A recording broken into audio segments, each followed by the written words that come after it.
Bom, amanhã vai ser um dia tenso. O que é isso? O time vai jogar, o nosso time vai jogar amanhã, não. É que amanhã vai ter uma sessão extraordinária no Tribunal Superior Eleitoral. Está marcada para as 2h30 da tarde. Quem que marcou? A ministra Rosa Weber. Tá certo? O que pode ser discutido? Talvez até a candidatura do ex-presidente Lula. Ok ou não? Bom, professor de Direito Eleitoral da Escola Paulista de Direito, professor doutor Renato Ribeiro de Almeida, está gentilmente aqui conosco. Renato, obrigado pela gentileza. Prazer, Renato. Muito grato, viu? Muito obrigado por ter vindo. Fica à vontade. Renato, não tem a pauta, pelo menos até agora a gente não viu a pauta. Essa pauta tem que ser divulgada com antecedência, pode ser em cima da hora, como é que é?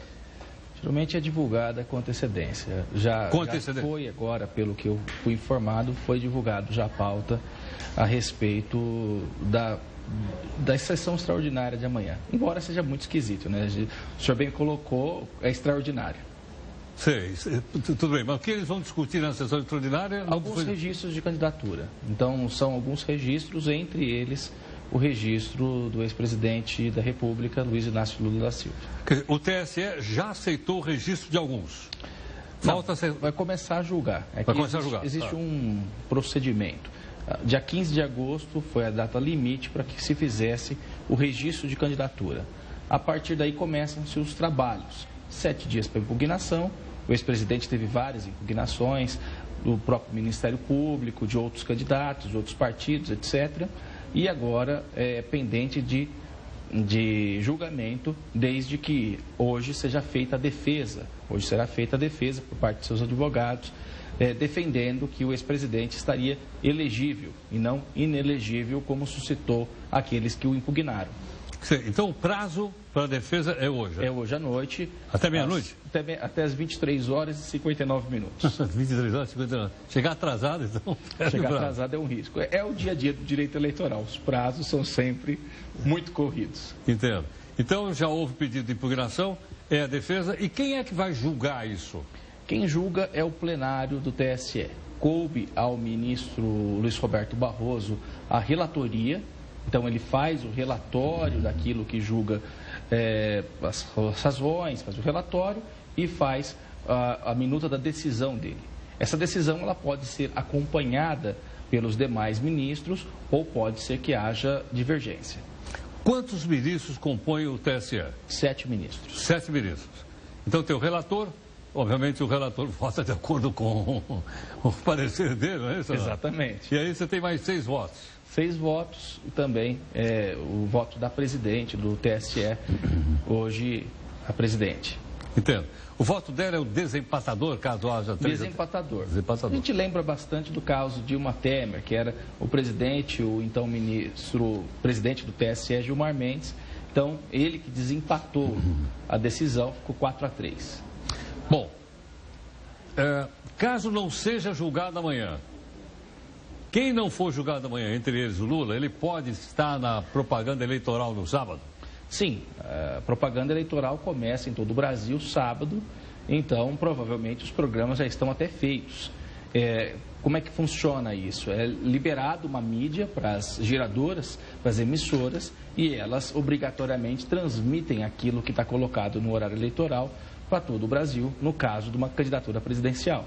Agora, pode ser decidido amanhã dizendo, não, fulano, ou Lula, ou qualquer um outro, não tiveram o registro aceito. Ele não pode aparecer no horário eleitoral?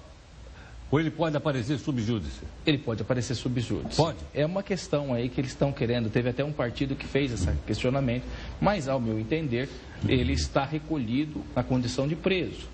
Entretanto, ele não tem outras restrições. Até como cidadão, o sujeito pode ter gravado eventualmente alguns vídeos e são sempre utilizados esses vídeos, apoiando alguém, apoia alguém. É sempre possível. Entendo. Mesmo se for impugnado, não. Se amanhã o plenário decidir que ele é condenado em segunda instância, portanto não é mais ficha limpa, aí não pode. Pelo menos em tese cabe recurso. Cabe recurso? Cabe recurso. Aonde? Ao STF. Ao Supremo? Isso.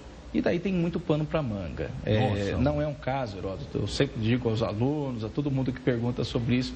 Hoje dei uma palestra na faculdade, vários alunos de graduação, todo mundo perguntando a questão do ex-presidente Lula. E não é um caso trivial. Para começar, a defesa, tem até hoje para preparar uma defesa.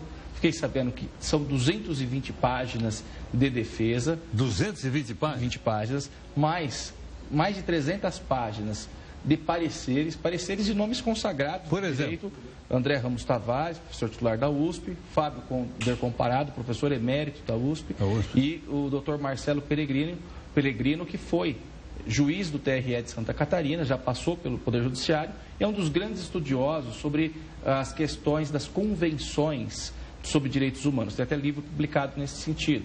Com 3 pareceres nesse assunto e mais a tradução juramentada de todo o processo que ocorreu na ONU com uma liminar. Então me explica uma coisa. Como assim processo na ONU? Ocorreu um processo na ONU, ocorre ainda um processo no Comitê de Direitos Humanos da ONU. Num escritório da ONU? Um comitê. Não é na ONU? É na ONU. Não, então é lá na Assembleia Geral da ONU? Não, na Assembleia é quando se reúnem os líderes de estados. Vou tentar ser um pouco mais didático. Por isso que eu falo que é bem controvertido. Daí a gente tem que tirar a paixão política e pensar nas questões técnicas mesmo. Mas o que acontece é o seguinte, cada tratado, os principais tratados, têm o seu comitê. Os países, como o Brasil, reconhecem a jurisdição desse comitê e, no caso do Tratado Internacional de Direitos Humanos, há um comitê de direitos humanos com força normativa. A ONU diz... Espera um pouquinho. Deixa eu fazer pergunta porque eu não entendo. Então, no momento que o Brasil assinou um tratado desse, ele abriu mão da sua soberania? Ele não abriu mão, mas se ele diz o que eles decidirem lá, vou ter que acatar aqui? Ele reconhece, ele não abre mão de um outro país, ele reconhece que um órgão internacional possa legislar sobre o nosso país. O xerife. Espera um pouquinho. Deixa eu fazer outra pergunta. Tem o Tribunal Internacional da ONU. Os países que assinaram o tratado podem ter um cidadão pego, levado lá, condenado, não é isso ou não? E o cara começa a cumprir pena. Sim. Do Tribunal Internacional Penal. Os outros tribunais têm a mesma força? Os outros comitês têm a mesma força? Eu vou te dar alguns exemplos do comitê, de coisas que já aconteceram no Comitê de Direitos Humanos. No México, houve uma situação que um candidato à presidência ele pretendeu uma recontagem de votos. E lá, tradicionalmente, se incinera as cédulas com uma votação. Ele pediu ao comitê que não fosse incinerado e o México cumpriu essa decisão. Também o comitê... Desculpa, então pera um pouquinho. O comitê, então, disse ao México, você não vai incinerar, e ele obedeceu, é isso? Sim, porque ele é o xerife dos direitos políticos e o Brasil reconhece esse órgão internacional enquanto xerife. Pelo menos assim o fez até hoje.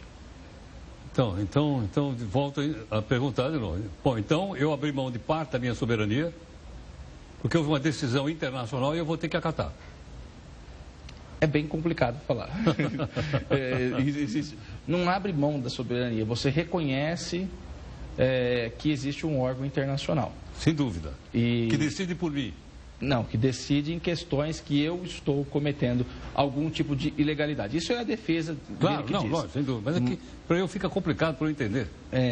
Porque assim, a lei da ficha limpa, ela tem uma previsão de suspensão da eficácia de condenações. A gente fala que é o famoso 26C, que se você consegue, acabou o problema, você está ilegível. Tudo bem.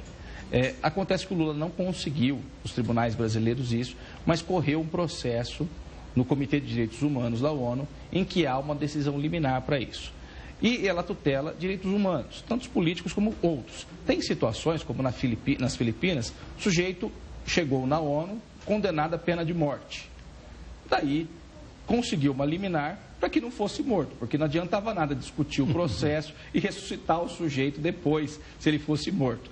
E a mesma coisa aí a esse respeito. E há 3 pareceres muito sólidos que defendem que o Brasil deveria reconhecer essa decisão para que o Brasil não sofra, inclusive, retaliações internacionais descumprindo decisões da ONU. É uma questão absolutamente polêmica. Eu, pessoalmente, acredito que o TSE não vai entender dessa forma, mas existe toda uma polêmica que deixa o caso longe de ser trivial. Aquele negócio é assim, então está inelegível, acabou o assunto. Muito além disso, dá muita discussão ainda. Sem dúvida. Bom, Renato, muito obrigado pela gentileza. Acho que ficou bastante claro e tal, para nós todos entendermos e acompanhar o que vai acontecer amanhã. Bastante claro e é complicado. É um casuísmo. Na verdade, o próprio TSE chamou essa sessão extraordinária. Não é comum que se faça sessões às sextas-feiras. E, de certa forma, isso até reforça o argumento de alguns petistas de que o processo do Lula vai um pouco mais rápido, não sei o quê. Então, é uma questão muito frágil ainda e que nós teremos que esperar para ver como é que vai sair as eleições brasileiras. Ok. Renato, eu queria pedir mais um instantinho aqui para você assinar aqui o nosso quadro de personalidade. Oi, vai ser uma honra. Só um instantinho.